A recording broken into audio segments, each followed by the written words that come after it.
Garden na yun, mabango ba yung mga bulaklak o hindi? Mabango, syempre. Talagang humahalimuyak yung bulaklak doon sa garden, ganun? Oo. Parang gusto ko doon sa garden na ikaw, Agatep, gusto mo? Gusto mo ba doon sa garden na yun?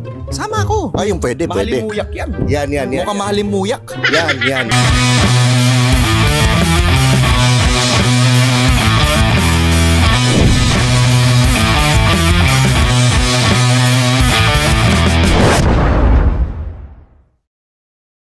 Kung magiging manok ka, anong una mong gustong kainin sa'yo? Yung ay yung pakpak o yung breast? Yung pakpak. Yung pakpak? Talaga? Bakit yung pakpak? Para dahan-dahan pakyat, ganun. Ang sarap! So gusto mo paakyat, pakpak muna? Oo. Di ba yung pakpak pataas pababa? Oo. Kasi manok yung pinag-uusapan natin. Mali ang iniisip mo! Ano ba nasa isip mo? Grabe yung mga isip ng mga tao ngayon. Ako ang wholesome ng mga tanong ko, pero sinasagot nila ng kung ano-ano nasa isip. Kilala kong kaliskis mo, oy. Diba? So pakpak muna. Oo, pakpak. Meron ka bang Pokemon? Meron.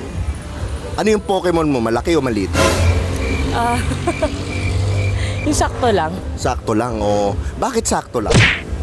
Sakto, para walang sobra, walang bawas. Tsaka medyo mas achievable, medyo mas masikip. achievable. No, ay, sorry. Ano pala, medyo okay yung mali. Okay. Yung Pokemon mo ba yun nilalaro mo? Oo. Gaano kadalas mo siya nilalaro? Madalas. Literal na madalas. Madalas? Excellent! Ang grabe. Yung madalas ba everyday, once a week, ano? Mga twice a week, ganun. Ay, grabe, twice a week. Ang dalas nun. Yung Pokemon mo na ba yun, pwede man laruin ng iba o ikaw lang? Tangin mo!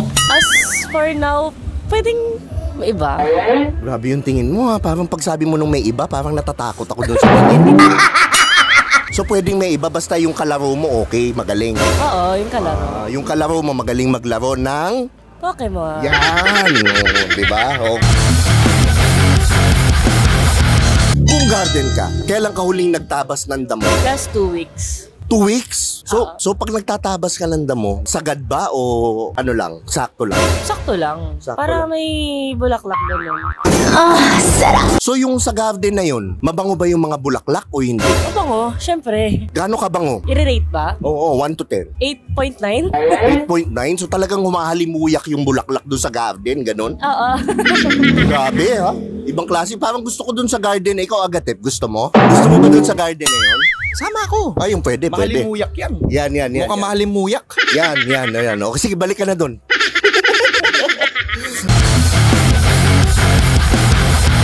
Final question.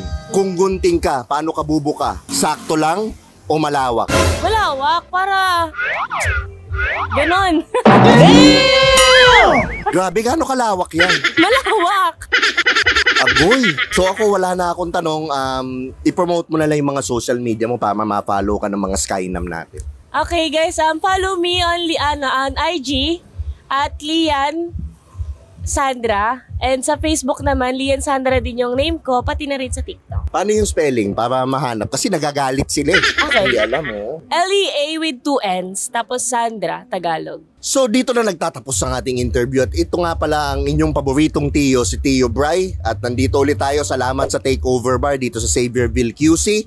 At lagi niyong tatandaan ang kasabihan, walang pangit-pangit Sa Titong Galit. Arr!